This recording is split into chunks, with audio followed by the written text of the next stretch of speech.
Prime Minister and Mrs.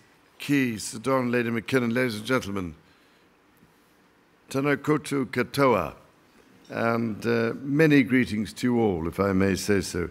And I'm enormously grateful to the Prime Minister and Sir Don McKinnon for your very kind words and for the warm welcome we've received here this evening. And we will ensure that the Queen knows of your kind and generous wishes to her during this marvellous Diamond Jubilee dinner. Now, can you believe it that I suddenly realised that this is my 8th visit here to New Zealand and that I first came 42 years ago, which is slightly worrying. And back then, my sister and I seemed to travel all over New Zealand by plane, helicopter, car, and also around her in the old Royal Yacht Britannia. And I even seem to recall a jolly dance in a wool shed in some remoter part of the country. And I suspect many in New Zealand now doubt that I was once quite young and even came here while serving in a ship in the Royal Navy back in 1974. But if I may say so, I've been reminded of those much younger days by people I have met in the wonderfully warm and welcoming crowds who showed me faded, tattered photographs of when I had some hair and could fit effortlessly into my suits. But the photographs merely emphasized the gradual stages of progressive disintegration over the past 42 years. Now, ladies and gentlemen, coming here on this occasion has helped to demonstrate, I think, the extraordinary contribution being made by New Zealanders' ingenuity, innovation, and talent in so many different fields. For instance, we had a visit this morning to the Millennium Sports Centre, which I discovered is in fact New Zealand's secret weapon in terms of producing top-class athletes. Now, Prime Minister, I promise I won't tell anyone else what the secrets are, but it is truly remarkable, if I may say so, how many gold medals and silver medals and bronze medals New Zealand won in the recent Olympics in the United Kingdom. It's something I think to be celebrated enormously.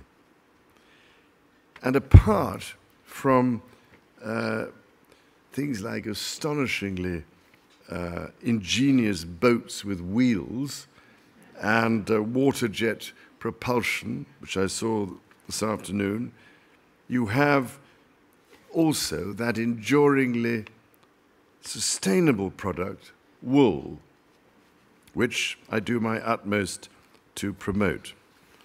So, if I may say so, I cannot begin to describe how delighted I am to be back in New Zealand on a visit to celebrate the Diamond Jubilee of the Queen. And as is now well known, my wife is here for the very first time and is determined to make up for lost time. She's already engaged in a crash course in all things Kiwi, from yesterday's mihi whakatau to an encounter earlier today with Harry McClary. Sadly, on this occasion, bungee jumping and zorbing didn't quite make it into our program on this occasion, but instead there will doubtless be other thrills and spills as we travel around the country this week, and of course a chance to meet more New Zealanders from all walks of life. One group will be of particular interest, namely those who were born on the 14th of November. An illustrious group, which includes, of course, the Governor-General, Mrs. Key, and myself. In fact, I now discover that half the population of New Zealand seems to have been born on this particular day. So I look forward very much to our joint birthday party on Wednesday, along with 64 fellow Scorpios, and to discussing our plans for world domination. Ladies and gentlemen, this has been a remarkable year of celebration. The Diamond Jubilee, of course, marks 60 years of service by my mother, your Queen, but has also been a chance to reflect on the very meaning of service to others. And in many parts of the world, it has also given a happy excuse for communities to come together in common cause. All of you gathered here this evening will know of the importance which Her Majesty has attached to the Commonwealth throughout her reign. It is in tribute to that commitment that the Queen Elizabeth Diamond Jubilee Trust has been established to undertake a small number of major charitable projects across the Commonwealth. Of course, Sir Don personally served that Free Association of Nations with great distinction as Secretary-General, and is now giving vital leadership to the Trust here in New Zealand. But I should also like to thank and congratulate all of you for the support which you are showing to the Trust in its important ambition of enriching the lives and opportunities of Commonwealth citizens.